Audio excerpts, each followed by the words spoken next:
Vanoggend vir my voorreg om saam met jou te kuier. Jaco is 'n bietjie in die Kaap. Hulle het die voorreg om vanoggend vir Lenrou en Geraldine Jacobs te verwelkom dan as Helderberg kampus, wat nou ook deel is van ons zone. Is 'n nuwe kampusleier, so ons bid ook vir hulle. Ons dink ook aan hulle as deel van die Dr. family en die seisoen waarna hulle gaan. Nou ons is besig en sluit eintlik af vandag met 'n reeks wat ons noem Wanneer die liefde werk. En wanneer die liefde werk, het ons gesê is die gees wat nou in ons is. En nou staan ons in samewerking met mekaar, maar ook met die Heilige Gees. En liefde kry nou uitdrukking deur ons lewens. Daar's 'n stuk saam groei, daar's 'n stuk saam wandel. Ek kon net eers praat van die uitnemender weg. En ek weet nie van jou nie, maar ek sukkel om alleen te travel. Jy wil altyd iemand by jou hê, nee, jy wil 'n bietjie companionship hê. So ons doen dinge saam. Dis wanneer die liefde werk, is wanneer ons saam op hierdie uitnemender weg die pad aanpak, hierdie plan wat Christus vir elkeen van ons uiteen gesit het. Ons het 'n bietjie stil gestaan by die gawes, by verhoudings en huidiglik is ons besig met hoe lyk liefde as dit uitdrukking kry in my resources. Maar waar ons begin het, is by Romeine 5, want dit is die ultimate offergawe gewees. Dit was die grootste geskenk van liefde, is toe God sy seun vir ons gestuur het. In Romeine 5 sê, toe ons nog magteloos was, het Christus immers op die regte tyd vir goddeloses gesterf. So, jy kan hier sien, timing is alles, nee. God se timing is perfek. Hy het op die regte tyd vir die goddeloses gesterf. 'n Mens sal nie maklik vir 'n regverdige persoon sterf nie, al sou 'n mens dalk nog die moed hê om vir so 'n goeie persoon te sterf. God bewys egter sy liefde vir ons daarin, dat Christus vir ons gesterf het, toe ons nog sondaars was. So toe ons nog sondaars was sy timing perfek, en het hy sy liefde aan ons bewys. Mag ons nooit, ooit gewoond raak aan daai waarheid nie. Dat hy sy liefde aan jou bewys, elke liewe dag. God se liefde werk elke dag in ons lewens, dis die realiteit. Dis die liefde wat God bewys het, deurdat Jesus sy lewe vir jou gegee het, terwyl jy nog 'n sondaar was. Maar hierdie liefde het nie net iets vir ons nie, maar sy liefde maak ons ook vennote, medewerkers, wat ons nou gesê het, koinonia. Ons staan in vennootskap. Romeine 5 leer ons dat die liefde van God in ons harte uitgestort is, deur die Heilige Gees wat hy nou vir ons gegee het, wat in ons woon en deur ons werk. Ons is in samewerking met die Heilige Gees. Ek weet nie of jy dit al besef het nie, nee. Daar's 'n stuk effort van my en jou kant af. Die Heilige Gees bemagtig ons. Ons kan nou saam met hom hierdie omgewing verander. Jy kan saam met die Heilige Gees werk in elke aspek van jou lewe en elke aspek van die samelewing. En toe kom ons uit by 2 Korintiërs 13 vers 13, wat die blessing is, nee, die genade van die Here Jesus Christus, die liefde van God en die gemeenskap van die Heilige Gees bly met julle almal. Die gemeenskap, die koinonia, die vennootskap van die Heilige Gees bly met ons almal. So wanneer liefde werk, is nou God se liefde wat saam met ons werk. En mag ons in hierdie genade leef. God het ons lief, sy liefde werk in en deur ons. Dit werk vir ons. Ons kan hom vertrou, ons kan sy liefde vertrou en ons kan sy vennootskap vertrou. So ons sluit vandag dan af, wanneer die liefde werk, spesifiek in my bronne, in my resources, in my finansies. En ons gaan 'n bietjie praat oor voorsiening. Maar ons wil net weer sê, dis so 'n misbruikte onderwerp wanneer ons in die kerk praat oor resources of oor finansies of oor geld. Want mense dink altyd as ons oor praat, die kerk wil iets hê, maar die kerk wil nie iets hê nie. God wil iets vir jou hê. En Gerard vertel my toe die grappie in die week, dit was nogal baie snaaks, ek wil dit net gou vir jou lees. Hy sê, 2 men were marooned on an island, and one man paced back and forth, and worried and scared, while the other man sat back and enjoyed the sun. The first man asked the second man, aren't you afraid that we are about to die? No, said the second man. I make $100,000 a month, and I tithe faithfully to my church every week. My pastor will find me. So Dis nie dit nie. Dis nie dit nie. Hierdie is nie die pastoor wat agter jou 10de aan is nie. Dis omdat ons glo dat die Here begeer dat in alle fasette van ons lewens dat ons in hierdie vennootskap met hom kan leef. Ook in ons finansies en ook in ons vrygewigheid. So ek wil jou nooi, as jy dalk die reeks gemis het, gaan op YouTube, gaan luister na die audio en kry die hele prentjie oor waaroor dit gaan. Ek glo hierdie reeks gaan jou help om anders te dink oor wanneer die liefde werk, selfs in hierdie aspek van jou lewe, in hierdie omgewing van jou lewe. So wil ek begin en weer eens die laaste 2 gedeeltes in 2 Korintiërs vir jou lees. So kom ons lees saam, is 2 Korintiërs 9. En dan gaan ek vir jou die Engels lees, ons het dit nou laasweek in die Afrikaans gelees, maar die Engels sê ons 'n bietjie anders, en partykeer help dit ons om ook uit 'n ander vertaling en dalk 'n ander taal, 'n bietjie iets anders ook op te merk. Ek het verseker iets anders opgemerk, en ek gaan dit nou met jou deel. So hy sê, this is what I mean, someone who sows sparingly will reap sparingly as well. Someone who sows generously will reap generously. Everyone should do as they have determined in their heart, not in a gloomy spirit or simply because they have to, since God loves a cheerful giver. And God is well able to lavish all His grace upon you, so that in every matter and in every way you will have enough of everything, and may be lavished in all your own good works. Just as the Bible says, they spread their favors wide, they gave to the poor, their righteousness endures forever. The one who supplies seed to be sown and bread to eat will supply and increase your seed and multiply the yield of your righteousness. You will be enriched in every way, in all single-hearted goodness, which is working through us to produce thanksgiving to God. Ja, kan ek gou die laaste stuk net weer vir jou lees? You will be enriched in every way, in all single-hearted goodness, which is working through us to produce thanksgiving to God. Jy sal in die rykdom van sy koninkryk is daar 'n stuk dankbaarheid. Gratefulness. Giving thanks to God. Nou wat vir my interessant hier is, dalk iets wat ek opgemerk het is, in die Afrikaans dan skryf Paulus die volgende, hy sê, hy het wyd uitgestrooi, hy het aan die armes gegee, sy geregtigheid bly vir ewig. En hy is met 'n hoofletter gespel. So ek het gedink Paulus praat van God se geregtigheid, maar as ons die Engels lees, dan sê hy, they spread their favors wide, they give to the poor, and their righteousness endures forever. Die geregtigheid hier praat van mense wat vrylik gee.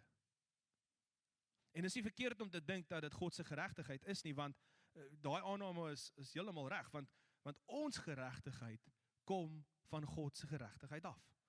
En dis presies hoe Paulus oor finansies en vrygewigheid skryf. Hy skryf oor mense wat gee, en dan sê hy, dit is God se genade wat aan die werk is. So wanneer liefde werk, is mense, ek en jy wat hier sit, mense soos ons, wat kan sien dat God besig is om iets te doen. Glo jy vanoggend, God is besig om iets te doen? Hy is besig om iets te doen deur sy genade, sy onverdiende guns. Hy is besig om iets te doen deur sy evangelie, die goeie nuus, die feit dat hy koning is.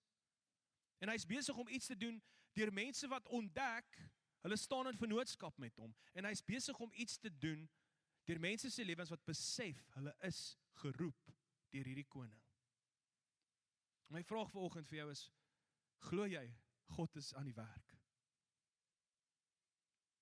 Hy is aan die werk in elke aspek van ons samelewing, in elke aspek van ons omgewing, in elke aspek van jou lewe is hy aan die werk. Besef jy dit? En is jy bereid om 'n medewerker te wees, om in vennootskap met hom te staan? N.T. Wright sê dit nogal mooi, hy sê, God puts us right through the gospel so that we can be part of his putting right project for the world. So deur genade kom maak God ons reg met hom, sodat ons kan deelneem aan sy regmaak projek in hierdie wêreld. En Paulus kom help ons om in lyn te kom, om te align, om ons fokus te plaas, om te fokus op hom, die God wat die bron is van alle vrygewigheid en alle gee. Dit begin by hom. In vers 15, hy sê, thanks be to God for his gift, the gift beyond anything words can describe. So ons sien die karakter van God en sy gawe, beyond anything that words can describe. So, as jy die eerste gedeelte van daai skrif lees met dit in gedagte, dan sê ons wie karig saai, sal karig oes en wie oorvloedig saai, sal oorvloedig oes. Ek dink dis belangrik dat ek en jy vandag moet besef dat God is die een wat nie spaarsame gesaai het nie. Hy het oorvloediglik gesaai van die skepping af. Iemand het eendag gesê God het 2 boeke vir ons gegee. Die eerste een is die Bybel, is 'n boek, maar die tweede een is ook sy skepping. En as jy genoeg tyd spandeer om hierdie boeke te bestudeer, kan jy gou agterkom wat is die oorvloed waarin God alles geskep het. As jy om jou kyk, ek dink ons is in 'n beautiful omgewing om juist dit te sien, nê. Nee. As jy net kyk na die natuur, as jy net kyk om jou, dan kan ons sien die detail wat in dit is. Die feit dat God gelavish het in sy skepping en oorvloediglik gegee het. Hy het nie gespaar of teruggehou nie. So 2 Korintiërs 9 vers 6, dan sê hy, laat elkeen gee soos hy vooraf in sy hart besluit het, nie met droefheid of dwang nie. So God het voor die skepping, het hy besef en hy het geweet wat dit gaan vat. Hy het geweet dit gaan die grootste offer wees en hy het vooraf in sy hart besluit, nie onder dwang nie. Skrif sê, hierdie gedeelte sê, want God het 'n blymoedige gewer lief. Blymoedig, dit is hoe God sy alles gegee het. Met 'n blymoedige gees. So in hierdie skepping van alles, is God die oorvloedige gewer. En is mooi om so daaraan te dink, nee, hy is die oorvloedige gewer. Hy is nie die vatter nie, want dit is mos wat hoe ons baie keer groot geword het, of van ons hier groot geword het. Jy is gekondisioneer, God vat. Hy vat wat syne is. Luister, die alles behoort aan hom. Everything belongs to God. Hy hoef niks van jou te vat nie, hy is die een wat gee. Ek onthou daai een song, onthou jy, blessed be the name of the Lord, you give and take away, en hy haal Job aan in die liedjie, of hulle gebruik 'n gedeelte uit Job uit, en dit is so waar, maar dit was so, die klem was so gewees op, you give and take away, ek het groot geword, jy is die Here wil net vat, hy gee vir my, maar dan kom hy, en dan soek hy sy deel. Alles behoort aan hom. Terloops, toe ek aan die song dink, het iemand na rug vir my gesê, daar was 'n persoon wat gedink het, daai bridge gedeelte is, you give us takeaways, maar dit het nou niks te doen met hierdie nie. So, dit het my gehelp om my kop te swaai, okay? Maar hy is die een wat gee. Hy is die een wat oorvloediglik gee, aan alles behoort aan hom. Hy is die een wat saad verskaf en die brood. Want wie het mense die vermoë gegee om van saad brood te kan maak? God het vir ons daai vermoë gegee. So 'n lewe van vrygewigheid groei uit 'n besef van wie God is. En dis wie ek en jy nou is in Christus. Ons is seuns en dogters van 'n blymoedige, vrygewige Vader. Hy is die bron. Hier gedeelte in vers 8, God is well able to lavish all his grace upon you, so that in every matter and in every way you will have enough of everything. Dis 'n belofte. You will have enough of everything. And maybe lavish in all your own good works, just as the Bible said, they spread their favors wide, they gave to the poor, their righteousness endures forever. The one who supplies seed to be sown and bread to eat will supply and increase your seed and multiply the yield of your righteousness. As ons 'n samewerking met die Gees is hierdie die belofte. Hy sal voorsien. He will multiply the yield of your righteousness. He is able, God is by magte, en hy stort uit, lavish, die goedheid van God oor ons, sodat ons kan uitstort in goeie werke. Almal het dit al gehoor, we are blessed to be a blessing. Dis waaroor dit gaan, dis waaroor koinonia gaan, dis waaroor vennootskap gaan. God gee vir my en jou, hy is die kosmiese gewer, so that we can lavish, so that we can be a blessing. Hy is by magte om te voorsien, Hy voorsien die saad en die brood. En alles wat ons het ons van hom ontvang. Hy het voorsien sodat ons vrygewig kan wees. En dit laat my so dink aan die storie van Dawid, waar God vir hom sê, een van jou seuns wat na jou gaan kom, gaan vir my huis bou. En hy praat natuurlik hier van Jesus. Maar Dawid dink prakties en hy begin 'n projek aan die gang sit. Ek dink is in 1 Kronieke 29. Gaan nou vir julle die gebed lees. Maar Dawid sit hierdie projek aan die gang. En ek weet nie van jou nie, maar as ek altyd gedink het aan 'n tempel bou of iets bou in daai tyd, jy kan nie eintlik fathom wat hulle bymekaar gekry het nie. So toe gaan Google ek en net om vir jou 'n idee te gee, nê. As jy nou die gewig van die goud wat hulle ingesamel het, moet oorsit in waarde in vandag se tyd, is dit $1.4 trillion. Okay, so ek weet die Afrikaans is mos nou eintlik biljoen. Ek weet nie of jy dit geweet het nie, maar triljoen is in Afrikaans 'n biljoen. Alright, maar 12 nulle, 1.4, 12 nulle. Dis net die waarde van net die goud wat hulle ingesamel het. Blessed to be a blessing, praat van dit. En in hierdie storie gee Dawid, die leiers van die omgewing kom gee, dan begin die volk gee, en dan sê Dawid hierdie gebed. Dit is verskriklik mooi en verskriklik kragtig, en ek wil jou nooi om dit deel te maak van jou hart en jou lewe. Miskien is dit 'n gebed wat jy wil iewers opsit en elke oggend dalk net lees, want dit is so beautiful. Hy sê, geseënd is U, Here, rykdom en eer kom van U. Alles kom van U. Ek dink hy het daar besef gemaak. Hy wil nog skryf, Here, my geld, my finansies behoort, nee wag, Here, alles behoort aan U. Everything belongs to God. En wat ons aan U gee, kom uit U hand. Wat ons aan U gee, kom uit U hand. Alles behoort aan Hom.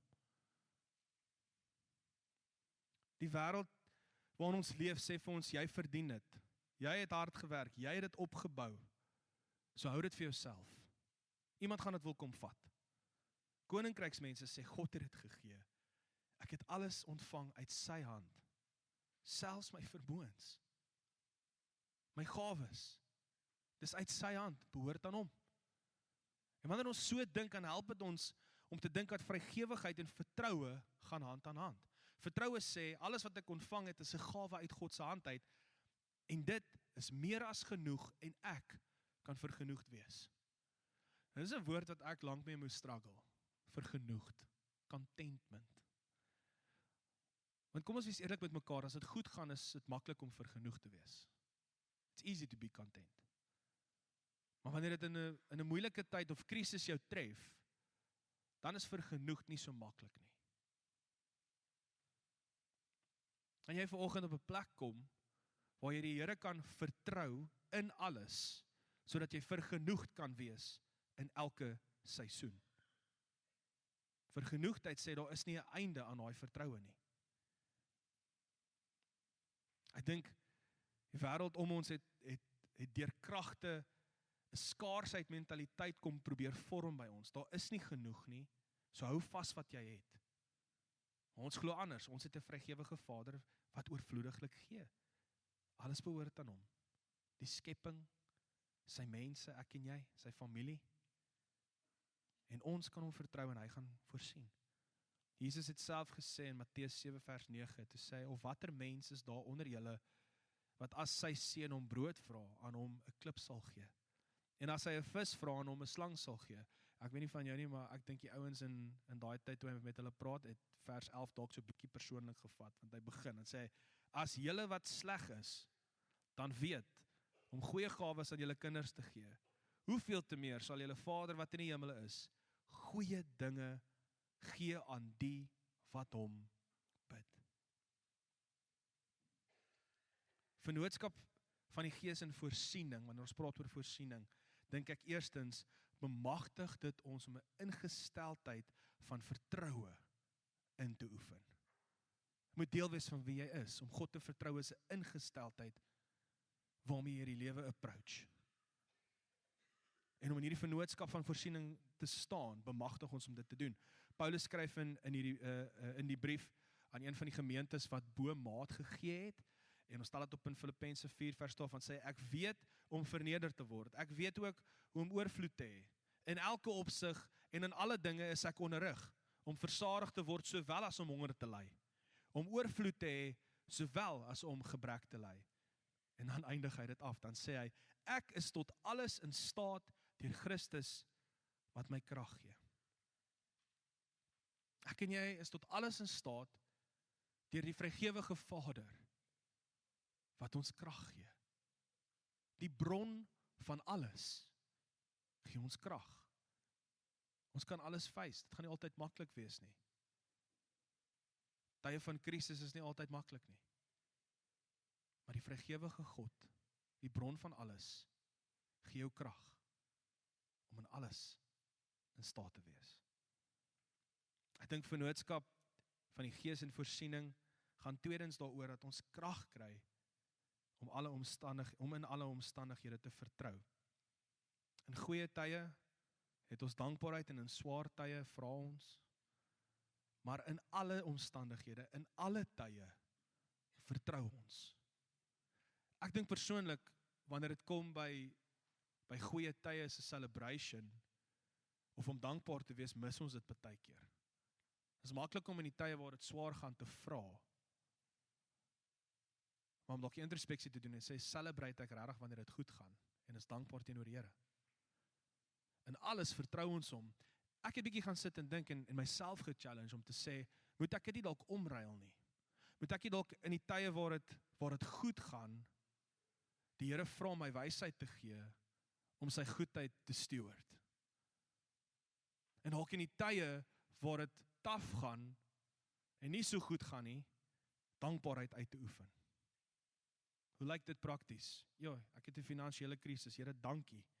Dankie dat ek weet, U is die een wat gee, U is die een wat voorsien. Dankie daarvoor, punt. In 'n goeie tyd, Jesus Here, die finansies is oorvloedig, of die verhouding gaan goed, help my om 'n inspirasie te wees vir iemand anders, help my om iemand anders dalk te leer, om dit raak te sien. Ek wonder of dit ons nie gaan help, om vertroue uit te oefen, in elke liewe seisoen nie. Vertroue help met vrygewigheid en vrygewigheid help met vertroue. Vrygewigheid is 'n praktiese manier om te sê ek verklaar my afhanklikheid van die Vader.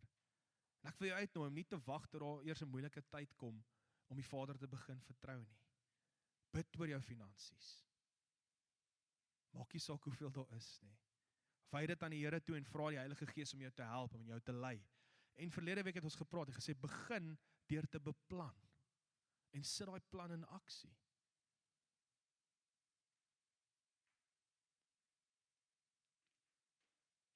Dit is my treffend hoe vrygewigheid juis vir mense deure oopmaak na 'n groei in hulle geloof. En ek dink dit het iets te doen wat Paulus hier skryf in vers 13. Hy sê op grond van die bewys dat deur hierdie diensbetoning gelewer word, verheerlik hulle God oor julle gehoorsaamheid aan julle belydenis van die evangelie van God.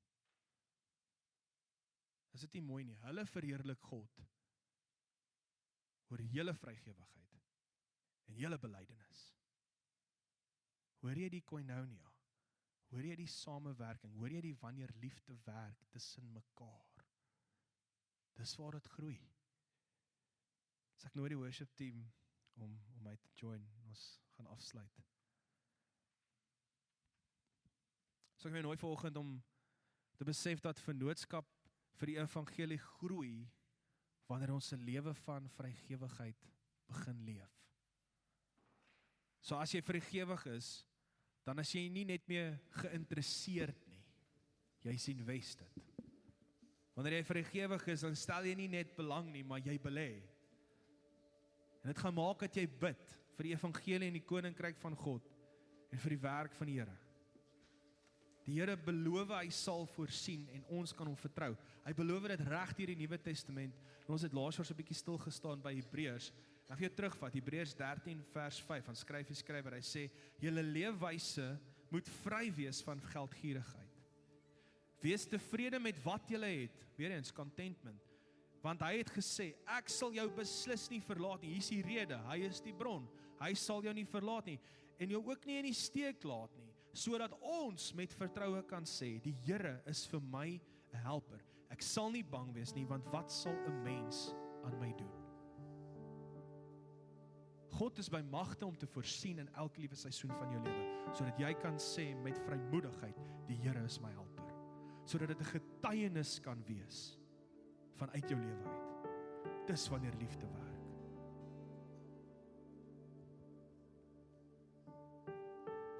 So kom ek eindig af met die seën.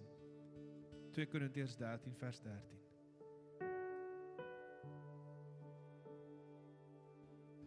Die Here wil nie iets van jou hê nie. Hy wil baie vir jou hê. In alles. Vertrou hom in alles. Onthou dit. Hy is getrou. Die genade van die Here Jesus Christus, die liefde van God en die gemeenskap van die Heilige Gees bly